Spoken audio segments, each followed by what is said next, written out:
Hello दोस्तों, welcome to PRT teacher classes. कैसे हो आप सभी?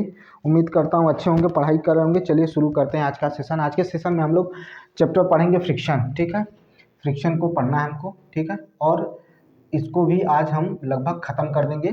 ठीक है, घर्षण के बारे में हमें क्या करना है, पढ़ना है। ठीक है, फ्रिक्शन के बारे में यानी घर्षण के बारे में हमें पढ़ना है। ठीक है, घर्षण के बारे में पढ़ना है। चलिए, सही दिख रहा है। फ्रिक्शन के बारे में हमें क्या करना है, चैप्टर को इसको पढ़ना है। फ्रिक्शन जो है चैप्टर का नाम है और इस चैप्टर को पूरा कंप्लीट करना है। और ये चैप्टर क्लास 8 का 9 चैप्टर है। ठीक है, क्लास 8 का 9 चैप्टर है। देखिए, मुझे बहुत ज़्यादा बातें करनी नहीं आती हैं। हाँ, उतना ही जितना ज़रूरत है उतना बताता हूँ, और बार बार कूद कूद कर मेरे किसी भी भर्ती के लिए आने का मेरा कोई इश्वा नहीं रहता है। मुझे कोई लोग देखे ना देखे, लेकिन जब तथ्य वाली बात आएगी तो तथ्य रखी जाएगी। अगर तथ्य वाली बात नहीं रहेगी तो तथ्य मतलब बेमतलब का काम नहीं किया जाएगा। यहाँ पे आप जितने लोग जुड़े हो आपका स्वागत है। नहीं देखते हो, 7 लोग 8 लोग देखते हो, जो देखते हो उनका स्वागत है। जो नहीं देखते भाई कोई बात नहीं, लेकिन यहाँ तथ्यात्मक बात रखी जाएगी, फालतू बातें नहीं होती हैं। और यहाँ व्यू बटोरने के लिए नहीं आया हूँ। मुझे व्यू मिलेगा, मुझे सारी चीज़ें मिलेंगी जब मैं अच्छा करने की कोशिश करूँगा। बस इतना जानता हूँ। झूठ बोलकर कुछ नहीं हो सकता। आज झूठ बोलूँगा, कल बोलूँगा, एक दिन पकड़ा जाएगा। तो वो चीज़ें नहीं होनी चाहिए। आप वो चीज़ें करिए जिससे लोगों को लाभ हो। किसी के गलत इन्फॉर्मेशन देकर ठीक नहीं है। बाकी आप जो दूसरों की वीडियो को बार बार देखते हैं, कोई सैलरी बताता है तो कोई एग्ज़ाम कब होगा ये बताता है, उससे अच्छा है कि आप पूरा टाइम लगाइए पढ़ाई में। सैलरी तो तब आपको मिलेगी जब आप ज्वाइनिंग लेंगे तब। पहले ज्वाइनिंग लायक तो बन जाइए। आप पहले पाकर तो दिखाइए नौकरी, आप सैलरी देखना शुरू कर देते हैं। फिर कहाँ पर ज्वाइनिंग होगी, अरे पहले आप पेपर तो दे लीजिए। पहले पेपर के लिए तैयारी तो कर लीजिए। पहले उतना सिलेबस जो है वो कंफर्म कर लीजिए पहले, तब उसके बाद सोचिए। तो उसमें क्या ही कहा जाए, छोड़िए। आपका हमारा जो काम है, मेरा जो काम है, मैं आपको समझाता हूँ, आपको हकीकत से रूबरू कराता हूँ, बाकी आपकी मर्जी। ठीक है, आज हमें पढ़ना है घर्षण। घर्षण भी क्या है, एक तरह का क्या है, बल है। घर्षण भी क्या है, एक तरह का बल है। याद रखिएगा, ये भी क्या है, एक तरह का फोर्स है। क्यों क्यों फोर्स है? क्योंकि अगर इसको सामान्य तरीके से समझे तो हम कह सकते हैं कि कोई भी वस्तु, जैसे एक गेंद को फेंक कर देखिए। ठीक है, एक गेंद कुछ समय बाद वो रुक जाती है। एक गेंद कुछ समय बाद क्या हो जाती है, रुक जाती है। ठीक है, दूसरा एग्जाम्पल, अभी उस पर चर्चा करेंगे कि एक बाल क्यों रुकती है। अगर आप चल रहे हैं, ठीक है, जिस जमीन पर चल रहे हैं, अगर वो जमीन खुरदरी है तो आपको चलने में प्रॉब्लम होगी।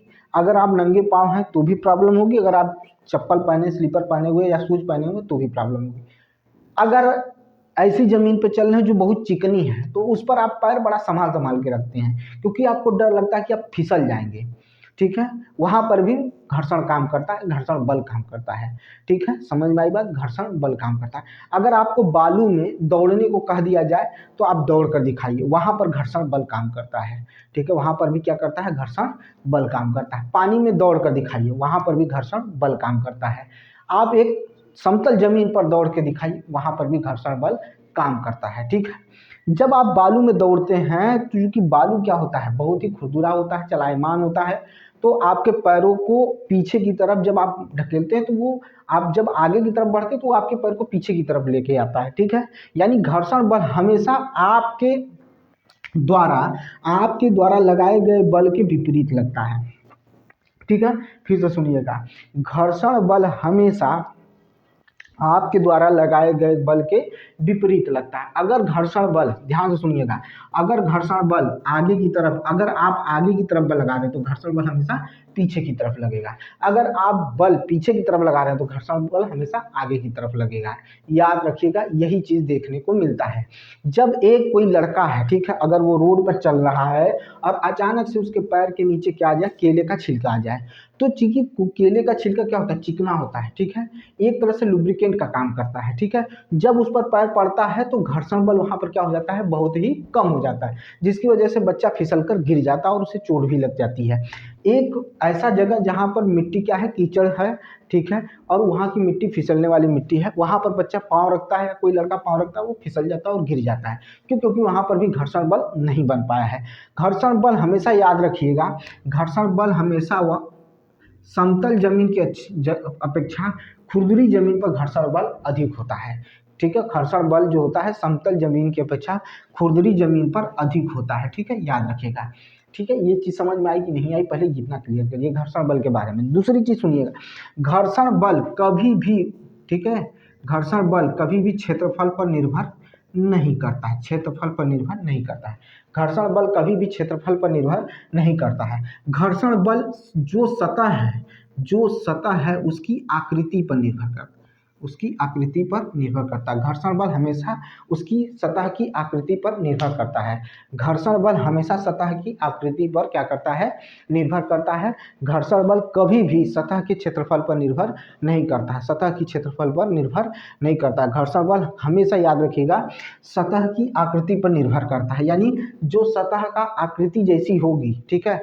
अगर घर्षण बल के लिए आप देखेंगे, अगर अधिक घर्षण बल देखना चाहते हैं तो उस जगह पर देखिए जहाँ की जमीन जो है, जहाँ का सतह ज़्यादा ऊबड़ खाबड़ है, ठीक है। जैसे आप रोड पर चलते हैं तो एक रोड को बनाया जाता है, ठीक है, रोड को बनाया जाता है तारकोल और गिट्टी डालकर, तो उसे समतल कर दिया जाता है, लेकिन कुछ खुरदरापन रहता है जिसकी वजह से घर्षण बल काम करता है। लेकिन क्या होता है कि चलते चलते वो रोड खराब होने लगता है। क्या होता है कि वो जो गिट्टी होती है वो छोड़ना शुरू कर देती है, एक समय बाद जगह जगह गड्ढे हो जाते हैं। तो जब वहां पर आप गाड़ी चलाते हैं तो जिस स्पीड से प्लेन रास्ते पर चलाते हैं उस स्पीड से आप उस रोड पर नहीं चला सकते। क्यों? क्योंकि वहां पर खुरदुरी यानी गड्ढा होने की वजह से, जगह जगह पर गिट्टी निकलने की वजह से वहां घर्षण बल अधिक काम करने लगा है, वहां घर्षण बल क्या करने लगा है, अधिक काम करने लगा है। और ऐसी स्थिति में घर्षण बल अधिक काम करने की वजह से, ऐसी स्थिति में घर्षण बल अधिक काम करने की वजह से क्या होता है, गाड़ी आपकी स्लो हो जाती है, गाड़ी आपकी स्लो हो जाती है। और घर्षण बल का एक भरपूर एग्जाम्पल आपको दिखाई देता है, ठीक है। घर्षण बल को यही प्रभावित करने वाले जो है कारक हैं, जैसे मैंने आपको बता दिया कि वहां पर आपका क्षेत्रफल निर्भर नहीं करता है, वह सतह की आकृति पर निर्भर करता है, सतह की आकृति पर निर्भर करता है, ठीक है, सतह की आकृति पर घर्षण बल निर्भर करता है, ठीक है। समझ में आई बात? अगर कोई भी सतह बहुत चिकना है तो वहाँ घर्षण बल शून्य हो जाएगा, वहाँ पर घर्षण बल क्या हो जाएगा, शून्य हो जाएगा। अगर सतह चिकना है तो घर्षण बल शून्य हो जाएगा। लेकिन अगर सतह क्या है, खुरदुरा है, तो वहाँ पर घर्षण बल अच्छा खासा लगेगा, आपको अच्छा खासा घर्षण बल देखने को मिलेगा, ठीक है। अब घर्षण बल में, अब इसी में देखना हमको घर्षण बल हानिकारक और घर्षण बल लाभदायक, दोनों चीज़ें देखनी है, ठीक है। घर्षण बल के हानि क्या है, घर्षण बल के लाभ क्या हैं, ये दोनों चीज़ों को हमें देखना है। तो पहले हम शुरू करते हैं घर्षण बल की हानि से, घर्षण बल की हानि से देखना शुरू करेंगे। अभी हम लोग घर्षण बल के प्रकार के बारे में पढ़ेंगे, घर्षण बल की परिभाषा के बारे में पढ़ेंगे, सब कुछ हमें पढ़ना है, ठीक है। घर्षण बल के बारे में सब कुछ पढ़ना है, ठीक है। तब जाकर कहीं ना कहीं हम क्या करेंगे, उसको कंप्लीट करेंगे, ठीक है। तब जाकर कहीं ना कहीं कंप्लीट होगा, नहीं तो आप चैप्टर को अगर चाहेंगे तो बहुत ही आसान चैप्टर है और चाहेंगे तो बहुत ही डिफिकल्ट चैप्टर है, ठीक है। तो वो कई कारण है, लेकिन हमको जो पढ़ना है, जो इम्पोर्टेंट है, वो सारी चीज़ें हमें पढ़कर क्लियर कर लेना है, जिसकी वजह से क्या हो जाए, हमारा जो पढ़ना हमें है वो क्लियर है और बहुत ज़्यादा चीज़ें हमको, बहुत ज़्यादा उसमें चीज़ों को कॉम्प्लिकेटेड नहीं करना है, ठीक है। तो आइए पहले घर्षण बल की परिभाषा, एक सामान्य सी परिभाषा देख लेते हैं, सामान्य सी परिभाषा देख लेते हैं, ठीक है। घर्षण,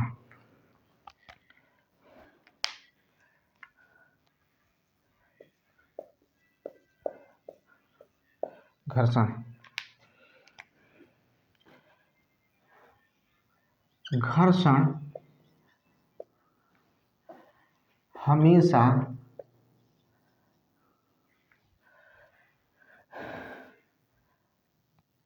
वस्तु पर लगाए गए बल के विपरीत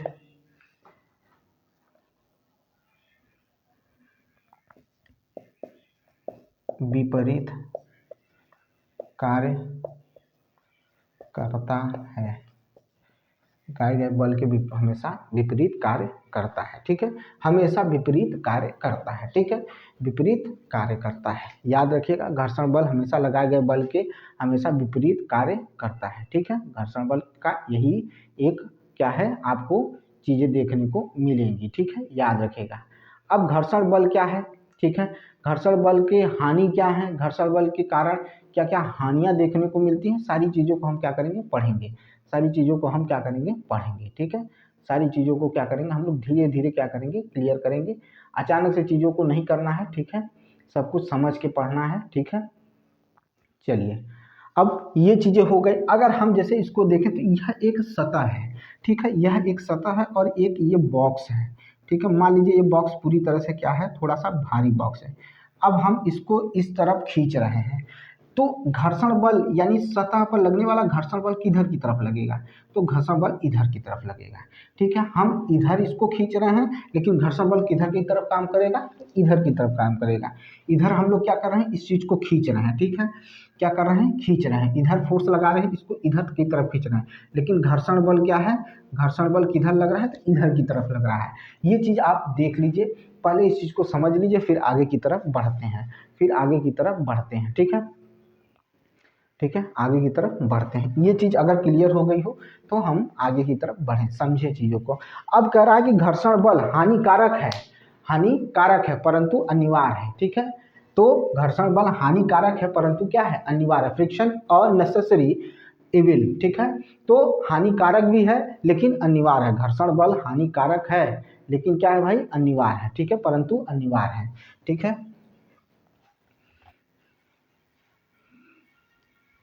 चलिए आइए देखते हैं।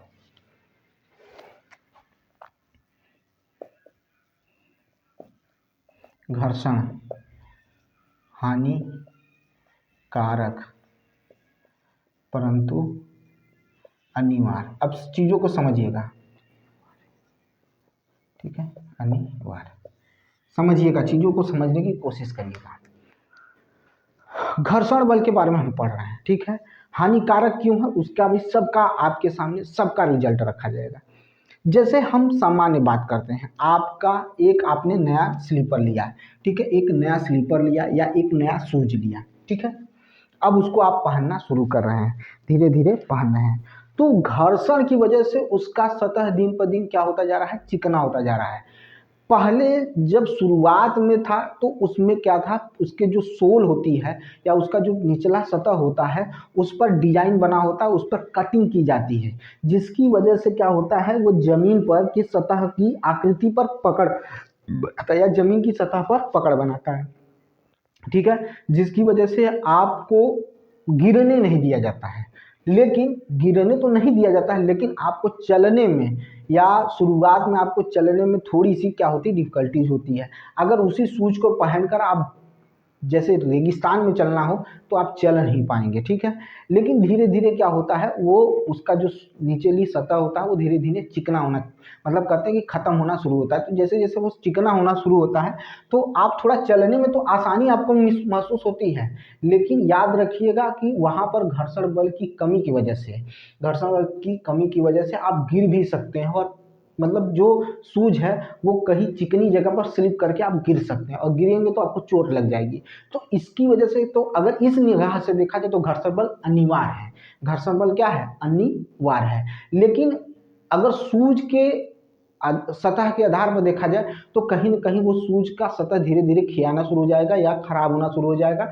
एक दिन होता है कि अगर हम ऐसी सब जगहों पर ज़्यादा यूज करें जहाँ पर घर्षण बल अधिक काम कर रहा है, तो जो उस शूज की लाइफ होगी, जो उस स्लीपर की लाइफ होगी, उससे पहले वो स्लीपर या उस शूज क्या हो जाएगा, खराब हो जाएगा। ये चीज़ देखने को मिलेगा।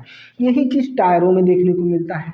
एक टायर है जिस पर कटिंग होती है, ट्रैक्टर का एक टायर देख लीजिए, बाइक का एक टायर देख लीजिए, उस पर कटिंग होती है। ये कटिंग डिजाइन दिखाने के लिए नहीं होती है, ये कटिंग इसलिए होती है ताकि आप जब भी रोड पर चलें तो जब ब्रेक लें तो वो पकड़ बना सके सतह पर, वो डिजाइन इसी वजह से होती है। लेकिन दिन पर दिन क्या होता है, वो टायर का जो ऊपर ही सतह होता है वो धीरे धीरे क्या होने लगता है, खराब होना शुरू होता है। यानी जो जो उस पर डिजाइन काटी गई है, जो उसको बनाया गया है, वो धीरे धीरे मतलब खत्म होना शुरू होता है, तो टायर भी प्लेन होना शुरू हो जाता है।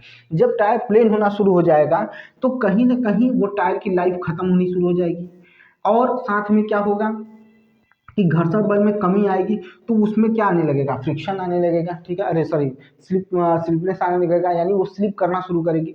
तो आप कहीं ना कहीं गिर भी सकते हैं। कभी कभी आप देखे होंगे कि जिस टायर का ये डिज़ाइन बहुत ज़्यादा ख़त्म हो चुका है, तो जब वो किसी गड्ढे वड्ढे में फंसता है, तो जब उसको निकालने की कोशिश किया जाता है तो जो व्हील है वही नाचना शुरू कर देती है, वो निकल नहीं पाती। क्यों? क्योंकि वो मिट्टी के साथ पकड़ नहीं बना पाती। आप अधिकतर आप गांव में देखेंगे तो जब खेत में ट्रैक्टर चलता है तो कभी कभी ट्रैक्टर जो खेत होता है गीला होने की वजह से जब ट्रैक्टर उसमें क्या हो जाता है, फंस जाता है। तो अगर उसकी डिजाइन ज़्यादा खत्म हो चुका है तो ट्रैक्टर उसी में फंस जाता है, वहीं नाचना शुरू कर देती है, उसकी पहिया वहीं व्हील उसका नाचना शुरू कर देता है और निकल नहीं पाता। क्यों? क्योंकि उसकी जो डिजाइन है वो खत्म हो चुकी है, वो क्या हो चुका, खिया चुका है। तो ऐसे क्या होते हैं, आपको नुकसान भी देखने को मिलते हैं। आपको क्या देखने को मिलेगा, नुकसान भी देखने को, हानि भी देखने को मिलेगा। लेकिन ये बहुत जरूरी है। क्यों? क्यों जरूरी है? अगर ये घर्षण बल डिजाइन अगर नहीं रहेगा, अगर डिजाइन नहीं रहेगा तो आप स्लिप करेंगे और स्लिप करके आपका एक्सीडेंट भी हो सकता है। ठीक है, लेकिन मतलब कहीं ना कहीं घर्षण बल अनिवार्य भी है और कहीं ना कहीं घर्षण बल आपको बहुत ज़्यादा हानि है। कैसे हानि है और सुनिएगा।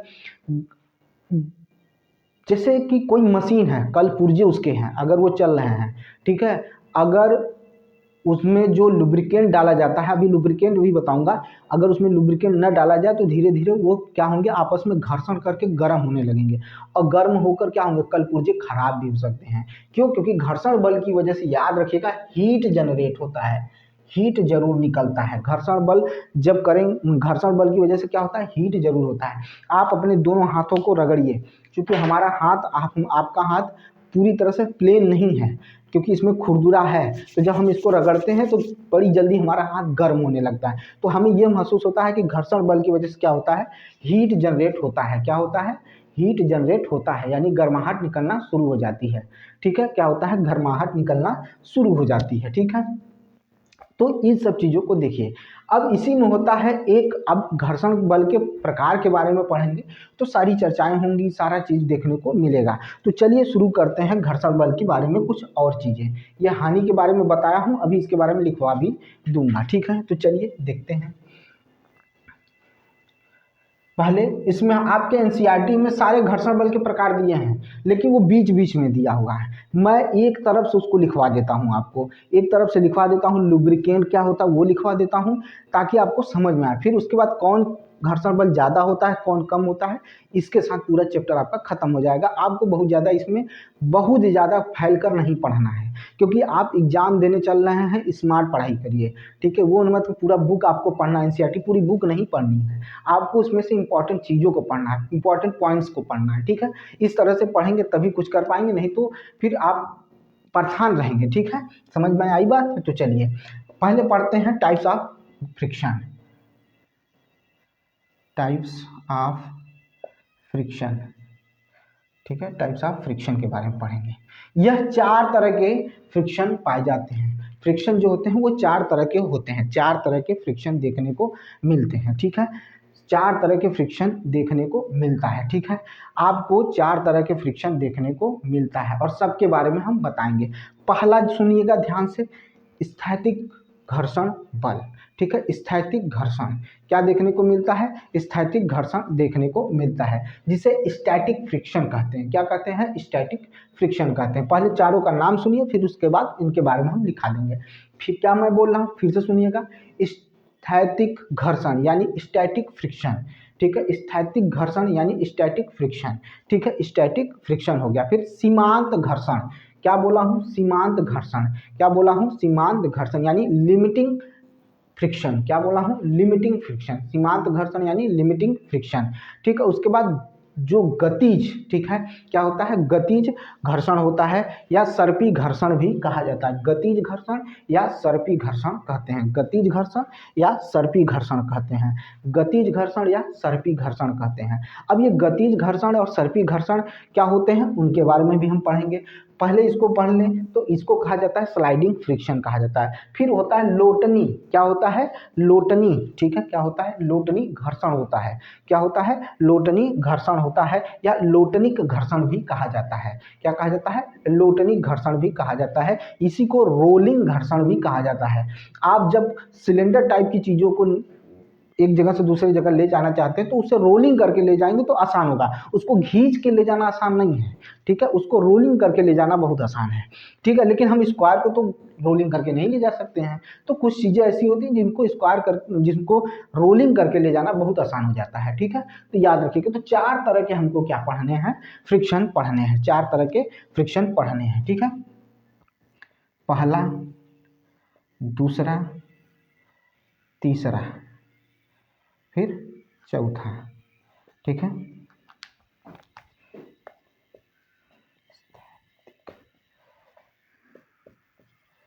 घर्षण, स्टैटिक फ्रिक्शन, ठीक है। उसके बाद क्या है, सीमांत घर्षण, सीमांत घर्षण, लिमिटिंग, ठीक है, limiting friction. 2 minute, limiting friction, 2 minute भाई, आवाज़ आ रही है बाहर से। हाँ चलिए, ये हो गया सीमांत स्थैतिक घर्षण, सीमांत घर्षण। उसके बाद हमको क्या पढ़ना है, गतिज, गतिज या सर्पी, क्या होगा, सर्पी, ठीक है, घर्षण, सर्पी घर्षण, ठीक है, सर्पी घर्षण। सीमांत होगा, स्थैतिक होगा, सीमांत होगा, गतिज होगा या सर्पी घर्षण होगा, ठीक है, क्या होगा, सर्पी घर्षण होगा, जिसे स्लाइडिंग फ्रिक्शन कहते हैं। क्या कहते हैं, स्लाइडिंग फ्रिक्शन कहते हैं, स्लाइडिंग फ्रिक्शन कहते हैं, स्लाइडिंग फ्रिक्शन कहते हैं, ठीक है, स्लाइडिंग फ्रिक्शन कहते हैं। उसके बाद क्या आता है, रोलिंग आता है, क्या आता है, रोलिंग आता है। इसी को लोटनिक कहा जाता है, क्या कहा जाता है, तो लोटनिक कहा जाता है, क्या कहा जाता है, तो लोटनिक कहा जाता है, लोटनिक घर्षण, ठीक है, लोटनिक घर्षण कहा जाता है, या इसी को रोलिंग कहते हैं, रोलिंग फ्रिक्शन कहा जाता है, ठीक है, रोलिंग फ्रिक्शन कहा जाता है। ये है स्थैतिक, सीमांत, गतिज और लोटनिक घर्षण, ये 4 हैं। इन्हीं 4 के बारे में अच्छे से हम चर्चा करेंगे, इन्हीं के बारे में हम पढ़ेंगे और चीज़ों को समझ लेंगे, ठीक है। पहला हम हेडिंग डालेंगे स्थैतिक घर्षण। देखिए, मैंने कहा ना आपको, मैं वो चीज़ें बताऊंगा जो इम्पोर्टेंट है, जो एग्जाम में आता है। मैं आपको वो क्यों उलझाऊं जिसमें दुनिया भर का बकवास हो, वो नहीं करना है, ठीक है। आपको इतना पढ़ना है जिससे आपकी चीज़ें क्लियर हो सके, ठीक है। तो चलिए स्थैतिक घर्षण के बारे में पढ़ते हैं,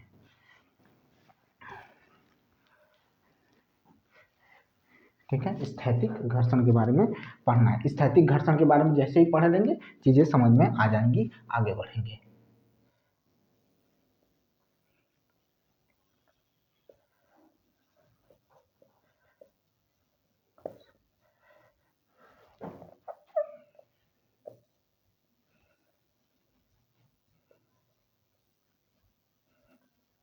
स्टैटिक फ्रिक्शन, चलिए स्टैटिक फ्रिक्शन यानी स्थैतिक घर्षण।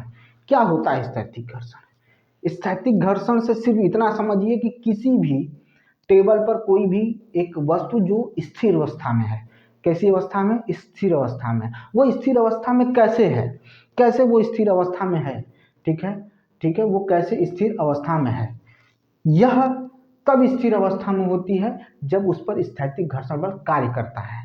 यानी जब कोई वस्तु किसी वस्तु पर रखी हो, स्थिर हो, तो वहां स्थैतिक घर्षण बल कार्य करता है। सीधा सा समझिएगा, ये निचोड़ है, याद रखिएगा। ये आपको जब एनसीईआरटी पढ़ेंगे तो उसमें साफ नहीं लिखा है, लेकिन आपको समझना पड़ेगा और वहां से डिफिनीशन निकाल कर आपको रखनी पड़ेगी और समझना पड़ेगा। मैंने क्या कहा कि जब कोई वस्तु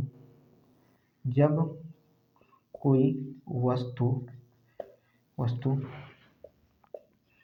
स्थिर होती है, जब कोई वस्तु स्थिर होती है, ठीक है, स्थिर होती है, तब स्थैतिक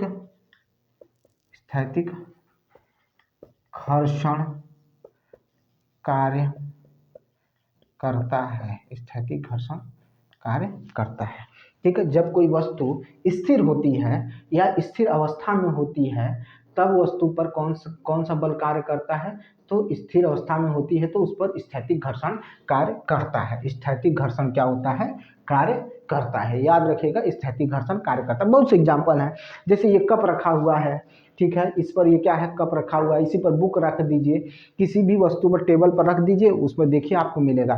और यह डिपेंड किस पर करता है, तो जैसे ये कोई वस्तु है, ये कोई वस्तु है, ठीक है, इसके वेट की वजह से भी या इसका जो भार होता है वो डिपेंड करता है, ठीक है, उस पर डिपेंड करता है। अगर वस्तु का भार है वो डिपेंड करता है, ठीक है। अब वस्तु का भार ही तो मतलब इस पर क्या कोई हम बल लगा रहे, नहीं, वस्तु का भार ही एक क्या करेगा, बल जनरेट करेगा।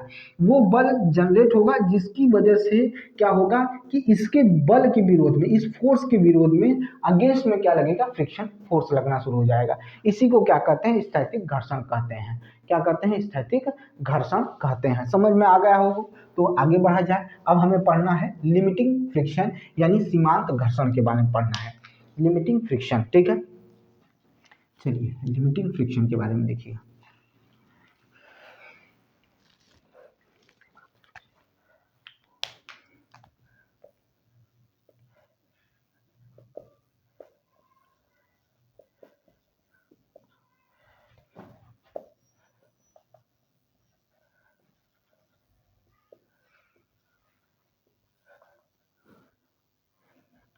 ठीक है, सीमांत फ्रिक्शन या लिमिटिंग फ्रिक्शन। अब सुनिए सीमांत घर्षण के बारे में, ठीक है। सीमांत घर्षण के बारे में ध्यान से सुनिएगा, लिमिटिंग फ्रिक्शन क्या होता है, एक बार सुनेंगे आपको चीजें समझ में आ जाएगी। वह घर्षण बल, ध्यान से सुनिए मैंने क्या कहा कि वह घर्षण बल, ठीक है, वह घर्षण बल जब मतलब कि कह रहा है लिमिटिंग फ्रिक्शन में कि वह घर्षण बल जो किसी वस्तु पर तब कार्य करता है जब वस्तु सरकने या सरकाने का कार्य करती है, ठीक है।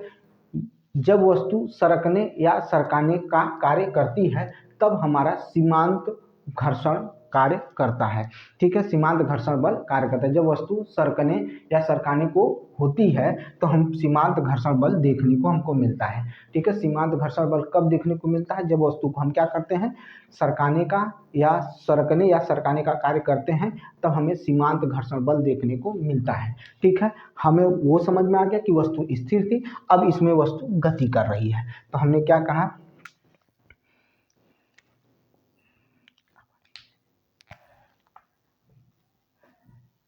सीमांत घर्षण बल, सीमांत घर्षण बल, सीमांत घर्षण बल तब कार्य करता है जब वस्तु सरकने या सरकाने पर कार्य करती है,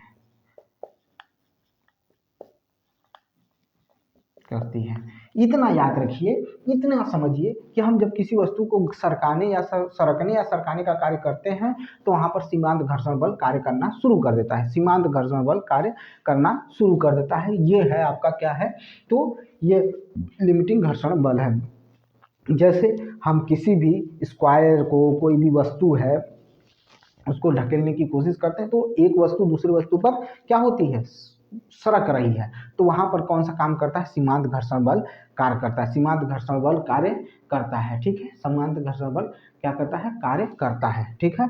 अब हमें क्या पढ़ना है, गतिज या सर्पी घर्षण, गतिज या सर्पी घर्षण यानी उसी को कहेंगे स्लाइडिंग फ्रिक्शन। क्या कहेंगे, स्लाइडिंग फ्रिक्शन के बारे में। देखिए इस सब चीजों को मैंने कितना मतलब आपको छोटा करके पढ़ा दिया, आप अगर इस चीजों को आराम से पढ़ेंगे तो टाइमिंग देंगे तो आराम से जितना वीडियो देख लेगा उतना बहुत है, इसके क्वेश्चन आपके बन जाएंगे। गतिज या सर्पी, ठीक है, सर्पी घर्षण, ठीक है, इसी को कहते हैं sliding friction, sliding friction, sliding friction, ठीक है। मैंने क्या कहा, यह घर्षण बल तब कार्य करता है जब कोई वस्तु आनत तल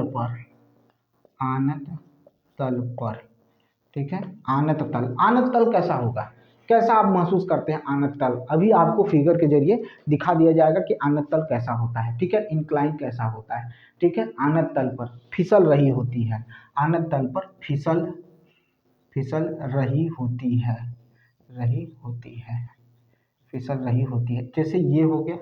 अब ये क्या है, एक आनत तल है, इस पर कोई वस्तु रखी है और ये क्या कर रही है, फिसल रही होती है, तो घर्षण बल इधर की तरफ कार्य करेगा, घर्षण बल इधर की तरफ कार्य करेगा, वस्तु इधर की तरफ फिसल रही है, ठीक है, वस्तु क्या कर रही है, नीचे की तरफ फिसल रही है और घर्षण बल ऊपर की तरफ क्या कर रहा है, कार्य कर रहा है। यही है आपका गति या सर्पी या स्लाइडिंग फ्रिक्शन कहते हैं, इसी को क्या कहते हैं, स्लाइडिंग फ्रिक्शन कहते हैं, स्लाइडिंग फ्रिक्शन कहते हैं, ठीक है, क्लियर है, ठीक है। इसमें बहुत ज़्यादा चीज़ें परेशान होने की चीज़ें नहीं है, इसमें बहुत ज़्यादा परेशान होने की चीज़ें नहीं है, ठीक है। अब हम पढ़ेंगे रोलिंग फ्रिक्शन पढ़ेंगे, यानी लोटनिक घर्षण पढ़ेंगे।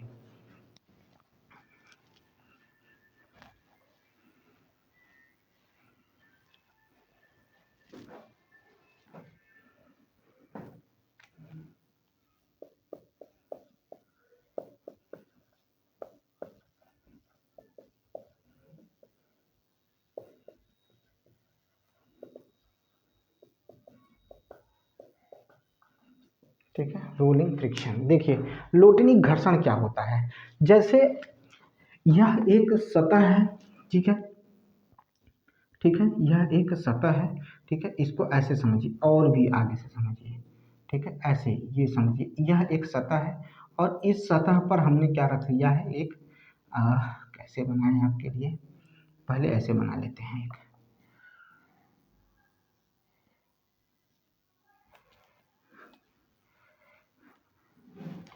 कैसे बनाएं आपको दिखाएं, चलिए अच्छा ऐसे बनाते हैं,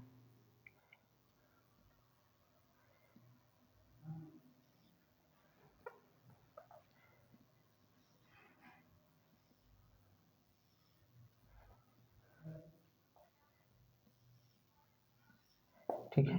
जैसे मान लीजिए कोई, अब इसको समझ में नहीं आ रहा है, देखिए अगर हम क्या कर रहे हैं, एक रोलर बना रहे हैं, ठीक है, एक रोलर बना रहे हैं, इस तरह से ये एक रोलर है, ठीक है। अब ये क्या हो रहा है, क्या कर रहा है, लुढ़क रहा है, ठीक है। अगर हम इसे खींच कर ले जाने की कोशिश करें, तो हम खींचेंगे तो इसमें हमें ज़्यादा बल लगाना होगा, घर्षण भी ज़्यादा जनरेट होगा, ऊष्मा भी ज़्यादा जनरेट होगी। लेकिन अगर हम इसको, जैसे हम अब आपको समझाता हूँ, मिल गया, जैसे समझिएगा ड्रम जो होता है, ड्रम होता है ना हमारे घर में, ठीक है, तो जब ड्रम को अगर हम खींच कर ले जाएंगे ना, ठीक है, तो वो उसकी सतह भी घिसेगा, पहली चीज गर्मी भी ज़्यादा यानी ऊष्मा ज़्यादा पैदा होगी, आपको बल भी ज़्यादा। लेकिन अगर हम इसको ऐसे लुढ़का कर ले जाएं, रोलिंग करके ले जाएं, तो वहां पर हमें क्या होगा, हमें कम बल भी लगाना होगा, घर्षण भी कम देखने को मिलेगा, ठीक है, और आसानी से एक स्थान से दूसरे जगह पर चली जाएगी। इसी को कहते हैं रोलिंग घर्षण कहते हैं, जब ये रोल करके जाती है तब जो घर्षण देखने को मिलता है उसी को क्या कहते हैं, रोलिंग घर्षण कहते हैं, क्या कहते हैं, रोलिंग घर्षण कहते हैं, ठीक है। हम कह रहे हैं कि लोटनिक घर्षण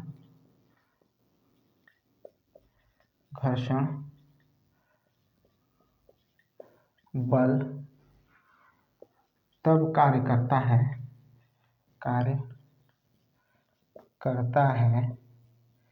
जब कोई वस्तु लुढ़क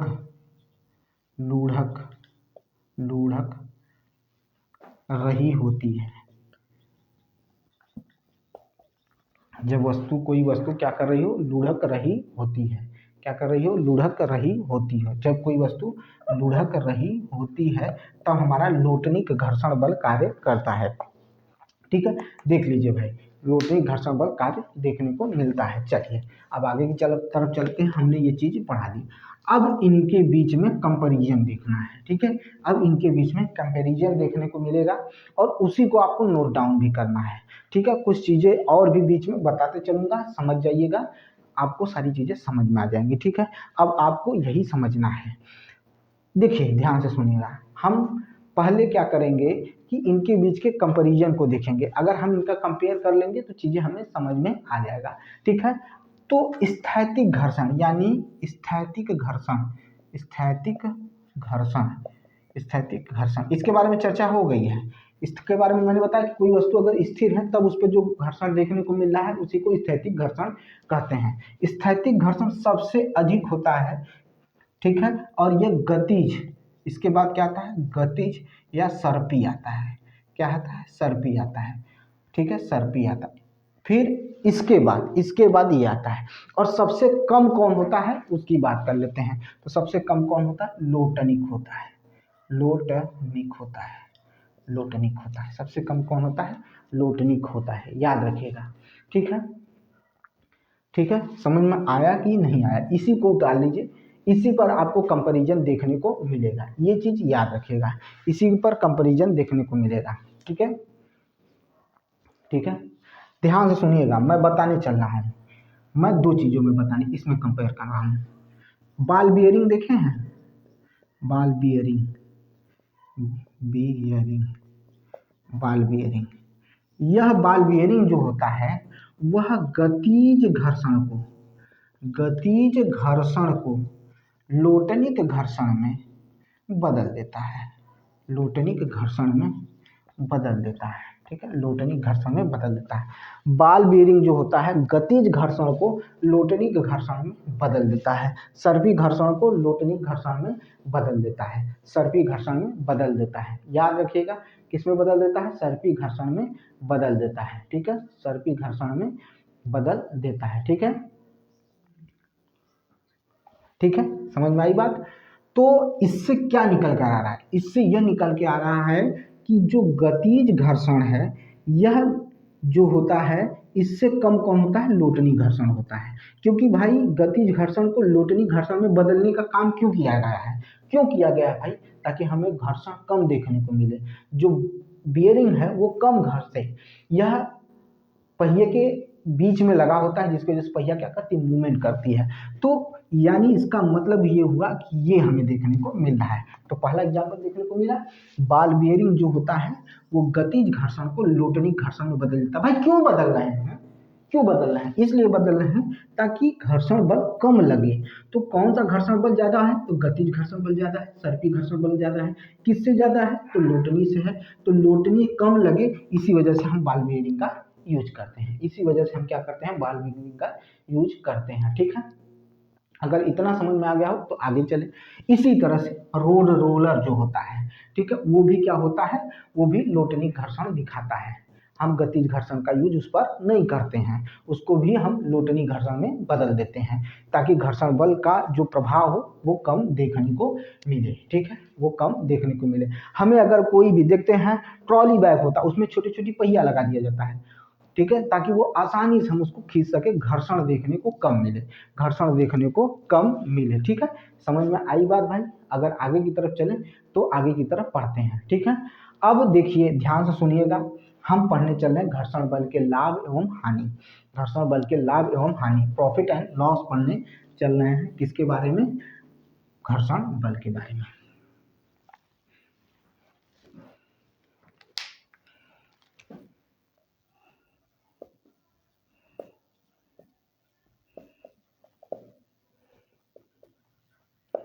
वह हानि, ठीक है, घर्षण बल के लाभ एवं हानि आप पढ़ने चल रहे हैं, ठीक है।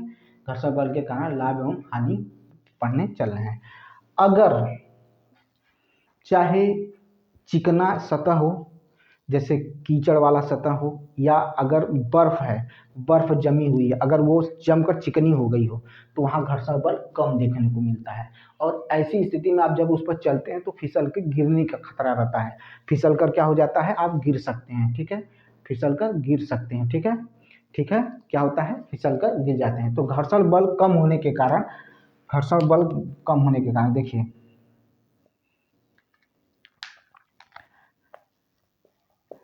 घर्षण बल कम होने के कारण बर्फीले बर्फीले सतह या कीचड़ वाले सतह पर हम फिसल कर गिर सकते हैं, ये हानि है, घर्षण बल की कमी की वजह से देखने को मिलता है। अगर घर्षण बल अधिक होगा तो क्या देखने को मिलेगा? घर्षण बल अधिक होने की वजह से हमारी गति, अगर घर्षण बल एक लिमिट से अधिक है तो हमारी गति क्या हो जाएगी? कम हो जाएगी। घर्षण बल की अधिकता की वजह से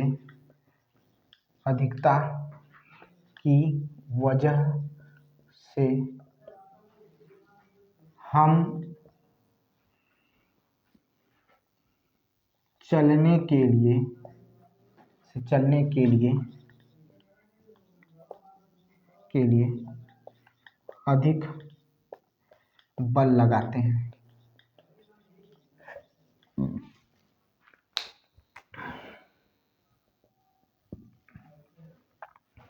चलने के लिए अधिक बल लगाते हैं। भाई बहुत ज़्यादा घर्षण बल है तो हमें चलने में बहुत ही ज़्यादा दिक्कत होगी।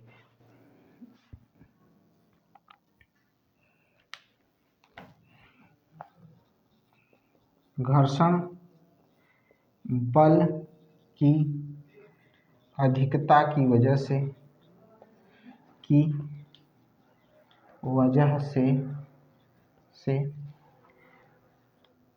मशीन के कल पुर्जे खराब हो जाते हैं। ठीक है, कल पुर्जे खराब हो जाते हैं। अगर घर्षण बल अधिक हो गया तो कल पुर्जे के बीच में क्या होगा? घर्षण अधिक देखने को मिलेगा, तो उसमें क्या होगा? वो खराब हो जाएंगे और वो चल नहीं पाएंगे। ठीक है, चल नहीं पाएंगे। घर्षण बल के कारण ही हम रोड पर चल पाते हैं, ये लाभ है। घर्षण बल अगर नहीं होगा तो हमारी गाड़ियाँ क्या होंगी? आपस में टकरा सकती हैं, हम गिर सकते हैं। तो ये भी चीज़ें देखने को मिलती हैं, ये भी चीज़ें देखने को आपको मिलेगी। ठीक है, घर्षण बल को देखने को मिलेगा। अब हम पढ़ने चल रहे हैं घर्षण बल में स्नेहक का कार्य, यानी जो लुब्रिकेंट होता है वो क्या करता है। चलिए आगे देखते हैं।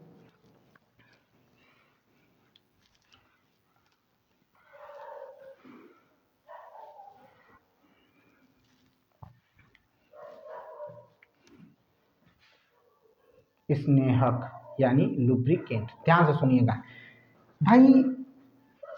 लुब्रिकेंट यह तीन तरह के होते हैं। एक तो अर्ध ठोस होता है, जैसे मैं कह सकता हूँ अर्ध ठोस से पहले ठोस भी होता है, अर्ध ठोस होता है और द्रव की अवस्था में होता है। ठीक है, द्रव की अवस्था में होता है। अच्छा, ये करते क्या है? तो ये घर्षण बल को हमेशा कम करने की कोशिश करते हैं। स्नेहक घर्षण बल को हमेशा कम करने की कोशिश करते हैं। यह घर्षण को कम करने की कोशिश करते हैं। कम करते हैं, कोशिश नहीं, कम करते हैं। ये घर्षण को कम करते हैं, यह घर्षण को कम करते हैं। याद रखिएगा, खत्म नहीं करते हैं, कम करते हैं। खत्म हो जाएगा तो भी हानि है, अधिक हो जाएगा तो भी हानि है। ठीक है, एक लिमिट तक घर्षण होना बहुत ही जरूरी है। ठीक है, चाहे आपको चलना हो, चाहे मशीन को चलना हो, कल पुर्जों में जो है वो, या आपकी बाइक चल रही है उसमें भी जो आपका सिलेंडर और पिस्टन होता है उसमें भी मोबिल पड़ता है, ताकि उनके बीच में फ्रिक्शन बना रहे। और हमेशा याद रखें, स्नेहक एक ठंडा करने वाला क्या है? तरल द्रव होता है, अर्ध ठोस भी होता है और ठोस भी होता है। याद रखिएगा, यह तीन प्रकार से उपलब्ध है। यह तीन अवस्था में उपलब्ध है, तीन अवस्था में उपलब्ध है। ठीक है, पहला ठोस, ठीक है, ठोस, फिर अर्ध ठोस, फिर द्रव। ठीक है, द्रव, ठोस, फिर अर्ध ठोस और द्रव। ठोस क्या होता है? ग्रेफाइट जो होता है ये ठोस स्नेहक है। यह क्या है? ठोस स्नेहक है। ग्रेफाइट क्या है? ठोस स्नेहक है। ठीक है, फिर उसके बाद अर्ध ठोस में आता है ग्रीस। ठीक है, इसमें आता है मोबिल। ठीक है, याद रखिएगा, ठीक है, मोबिल होता है, ठीक है, मोबिल होता है, या इसी में कह सकते हैं तेल, ठीक है, तेल, ये होते हैं स्नेहक, ये होते हैं क्या है, स्नेहक है, ठीक है, स्नेहक होता है, ठीक है। अब ये ग्रेफाइट कहाँ पाया जाता है, ग्रेफाइट कहाँ पाया जाता है, तो ग्रेफाइट पॉलिश में पाया जाता है, कहाँ पाया जाता है, तो पॉलिश जो होती है उसमें ग्रेफाइट डाला जाता है, पॉलिश में क्या होता है, ग्रेफाइट को डाला जाता है, ठीक है, ग्रेफाइट पॉलिश में डाला जाता है। पेंसिल में देखने को आपको मिलेगा, ग्रेफाइट पेंसिल में भी देखने को आपको मिलेगा, ठीक है, पेंसिल में भी ग्रेफाइट देखने को मिलता है, ठीक है, पेंसिल में देखने को मिलता है, ठीक है, क्लियर है, समझ में आई बात भाई, अगर समझ में आ गया हो तो आगे की तरफ बढ़ें, आगे की तरफ बढ़ें, ठीक है, तो याद रखिएगा यह पेंसिल में पाया जाता है, यह क्या है, हम जैसे आप ट्रेन देखेंगे तो ट्रेन में इसका यूज बहुत अधिक मात्रा में होता है, बाइकों में भी होता है, कारों में भी इसका यूज होता है, ठीक है, जब भी आप ब्रेक शू देखेंगे, जब भी बाइक का खुलता है उसमें इसका यूज जरूर किया जाता है, यह क्या होता है, इंजन में डाला जाता है, ठीक है, जब भी देखेंगे तो आपको इंजन में देखने को मिलेगा, ठीक है, समझ में आई बात, चलिए आगे चलते हैं, कुछ इंपॉर्टेंट फैक्टर हैं जिनको देखना बहुत जरूरी है, जिनको देखना बहुत ही जरूरी है, पहले ही मैंने बता दिया था आपको, उसको बार बार नहीं रिपीट करूंगा, कि जो घर्षण होता है वो क्षेत्रफल पर निर्भर नहीं करता है, वह आकृति पर, सतह की आकृति पर निर्भर करता है, सतह की आकृति पर निर्भर करता है, ठीक है, अगर हम किसी वस्तु पर एक समय के बाद बल लगाना बंद कर दें तो वह कुछ देर बाद रुक जाएगी, क्योंकि उस पर घर्षण बल कार्य करना शुरू कर देगा, उस पर घर्षण बल कार्य करना शुरू कर देगा, इस वजह से वो रुक जाएगी, ठीक है, दो सतहों में अनियमितता की वजह से ही घर्षण बल कार्य करता है, दो सतहों में अनियमितता की वजह से घर्षण बल कार्य करता है, ये भी तो मैं बता ही चुका हूँ, इसमें भी कुछ है नहीं, इसको भी हमको बहुत ज़्यादा ध्यान नहीं देना है, ठीक है, अनियमितता के कारण घर्षण बल कार्य करता है, ठीक है, दो सतहों के बीच में, ठीक है, अगर सतह अनियमित रहने पर घर्षण बल लगता है तो इसी को क्या कहा जाता है, ठीक है, घर्षण बल के अगर आप देखेंगे तो यह लाभ की तरह भी होता है और हानि की तरह भी होता है, ठीक है, अब ध्यान से सुनिएगा, वायु की वजह से भी घर्षण बल कार्य करते हैं, जल की वजह से भी घर्षण बल कार्य करते हैं, द्रव जो होता है उसकी वजह से भी घर्षण बल कार्य करता है, द्रव या तरल द्वारा लगाए गए घर्षण बल को कर्षण भी कहते हैं, देखो क्या कह रहे हैं, तरल द्वारा, तरल द्वारा लगाए गए घर्षण को कर्षण भी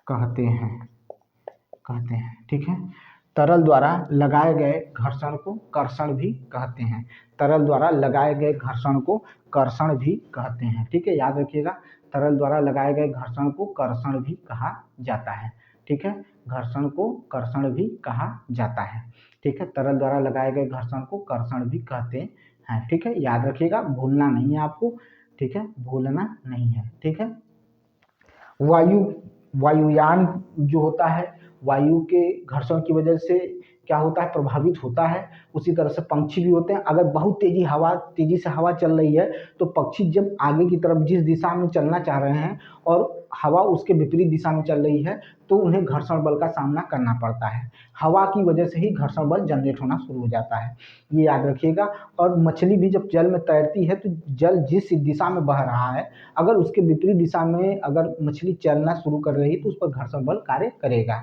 याद रखिएगा, अब देखिए इसके बाद घर्षण बल का कहीं भी बहुत ज़्यादा मतलब चर्चा नहीं है, क्लास 9-10 की बुकों में उतना नहीं है तो देख लिया जाएगा, लेकिन इसी में हम क्या करेंगे, घर्षण के बारे में अच्छे से पढ़ना है, मैंने कहा था, तो इसमें अब हम पढ़ने चल रहे हैं घर्षण गुणांक के बारे में, यह इंपॉर्टेंट है, ये फंसाता है, घर्षण गुणांक जो है वो हमेशा क्या करता है, क्वेश्चन बनाता है, घर्षण गुणांक के बारे में हमें पढ़ना बहुत ही जरूरी है, घर्षण बल के बारे में अगर आप नहीं पढ़ेंगे तो आपको दिक्कत हो जाएगी, क्योंकि यहाँ से क्वेश्चन बनते हैं, जबकि एनसीईआरटी में यह नहीं दिया हुआ है आपको, लेकिन आगे की कक्षाओं में मिलेगा, लेकिन बड़ी कक्षाओं में देखने को मिलेगा, चलिए भाई देखिए है घर्षण गुणांक, घर्षण गुणांक देख लेंगे, ठीक है, कॉफिशिएंट ऑफ फ्रिक्शन देख लेंगे, बात खत्म, यहीं पर चैप्टर क्या हो जाएगा, खत्म हो जाएगा,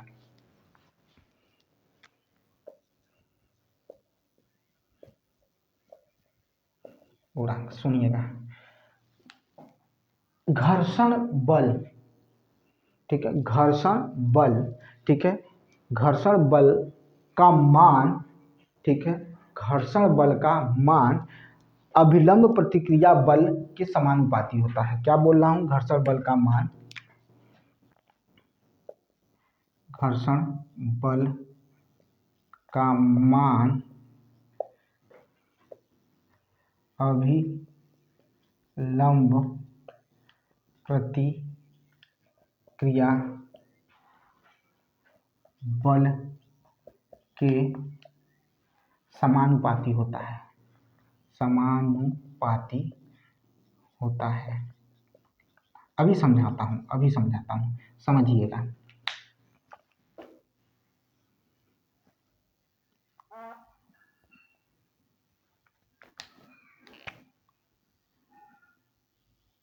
ये कोई वस्तु है, W भार है इसका, तो W बराबर क्या होता है? mg होता है, ठीक है, ये mg हो गया, ठीक है, इसका भार है, ठीक है, इसका क्या है? भार है, ठीक है। अब इसके भार की वजह से घर्षण बल जनरेट होगा। क्यों? क्योंकि हम इस वस्तु को क्या कर रहे हैं? खींच रहे हैं, गति करा रहे हैं। यहाँ पर ये क्या कर रहा है? गति कर रहा है, सॉरी, गति कर रहा है। और जब गति करेगा तो इसी के अभिलंब प्रतिक्रिया बल कार्य करेगा, इसी पर अभिलंब प्रतिक्रिया बल कार्य करेगा, वो क्या करेगा? आर के बराबर होगा। तो हम क्या बोले हैं कि जो घर्षण बल होता है, घर्षण बल जो होता है प्रतिक्रिया अभिलंब प्रतिक्रिया बल के क्या होता है? समानुपाती होता है, अभिलंब प्रतिक्रिया बल के समानुपाती होता है। तो एफ प्रोपोर्शनल आर होता है, एफ प्रोपोर्शनल क्या होता है? आर होता है। तो एफ इजिकल टू क्या लिख सकते हैं? ये होता है म्यू, इसे किसे दिखाते हैं? म्यू, ये हो गया। तो हम क्या लिख सकते हैं भाई? तो हम लिख सकते हैं R, sorry, F upon are.